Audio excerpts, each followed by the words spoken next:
Baik, di sini saya akan menjelaskan materi tentang konsep dasar pengukuran, penilaian, evaluasi, dan penerapannya dalam pembelajaran. Pokok-pokok materinya yang pertama,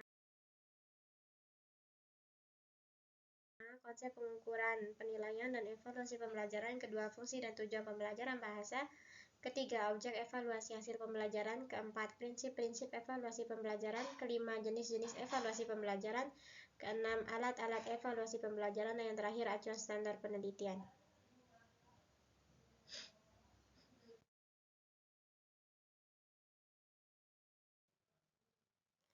Konsep pengukuran. Pengukuran dalam bahasa Inggris dikenal dengan kata measurement yang diartikan sebagai kegiatan yang dilakukan untuk mengukur sesuatu, yakni membandingkan sesuatu dengan kriteria atau ukuran tertentu, atau proses pemasangan fakta-fakta suatu objek ukur dengan satuan ukuran tertentu. Dengan demikian dapat dikatakan pengukuran adalah suatu proses untuk menentukan kuantitas dari suatu objek.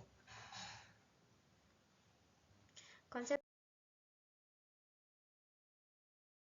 penilaian dalam bahasa Inggris dikenal dengan kata assessment yang diartikan menilai sesuatu atau dapat diartikan sebagai proses menentukan nilai suatu objek. Konsep evaluasi adalah suatu proses yang sistematis dalam mengumpulkan data tentang hasil belajar siswa sebagai dasar dalam pengambilan keputusan dengan cara membandingkan antara tujuan yang diharapkan dengan hasil yang telah dicapai, apakah sudah berhasil atau belum berhasil. Hubungan antara pengukuran, penilaian, dan evaluasi dalam pembelajaran. Pengukuran merupakan inti dari pelaksanaan secara keseluruhan, maka langkah awal yang dilakukan adalah pengukuran. Selanjutnya, penilaian, dan terakhir adalah evaluasi.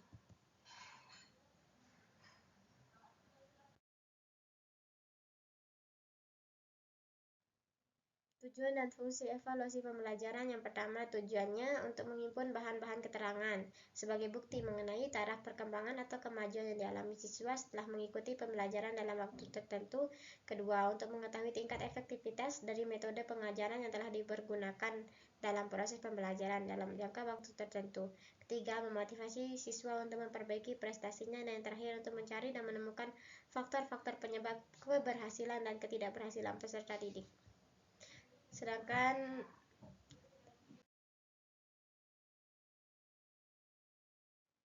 fungsi evaluasi pembelajaran, yang pertama fungsi instruksional, kedua fungsi administratif, dan ketiga fungsi diagnostik. Objek evaluasi hasil pembelajaran. Yang pertama ranah kognitif, kedua ranah afektif, dan ketiga ranah psikomotorik.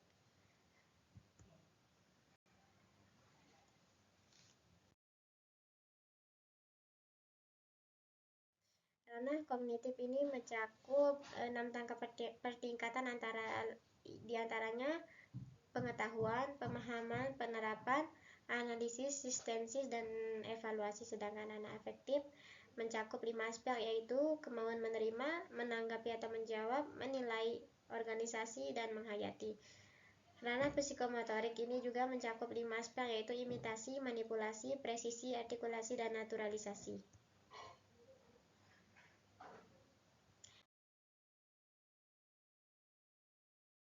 Prinsip evaluasi pembelajaran. Pertama, objektivitas. Kedua, komprehensif. Ketiga, transparansi. Keempat, koherensi.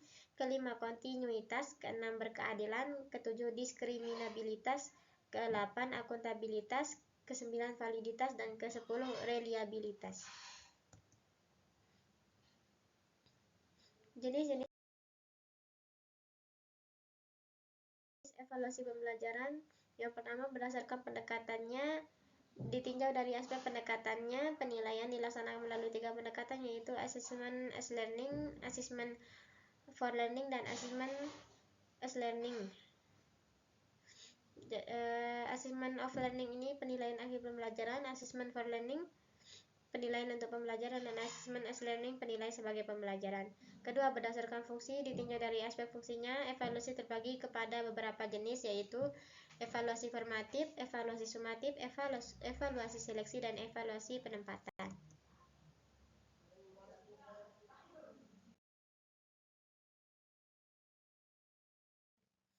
Alat-alat evaluasi pembelajaran yang pertama, tes dan non-tes.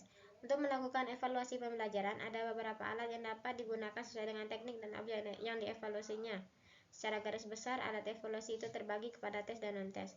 Tes adalah alat ukur yang disusun secara sistematis, digunakan dalam rangka kegiatan pengukuran, yaitu untuk mengukur karakteristik orang atau objek tertentu dengan ketentuan atau cara yang sudah ditentukan. Sedangkan non-tes adalah alat evaluasi yang digunakan untuk menilai kepribadian siswa secara menyeluruh, meliputi sikap, perilaku, dan keterampilan.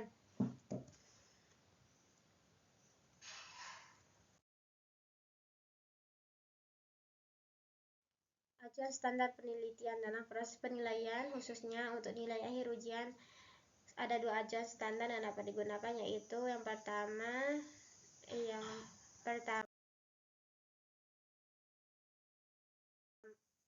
penilaian acuan patokan. Penilaian acuan patokan yang sering disebut dengan norma absolut adalah penilaian yang diberikan terhadap hasil belajar siswa berdasarkan skor yang diperolehnya. Kedua, penilaian acuan normatif. Sedangkan penilaian acuan normatif atau yang sering disebut dengan norma relatif adalah penilaian yang diberikan terhadap hasil belajar siswa berdasarkan skor yang diperoleh siswa pada kelas atau kelompok tersebut, sehingga nilai rata-rata kelas akan sangat mempengaruhi kriteria nilai yang ditetapkan.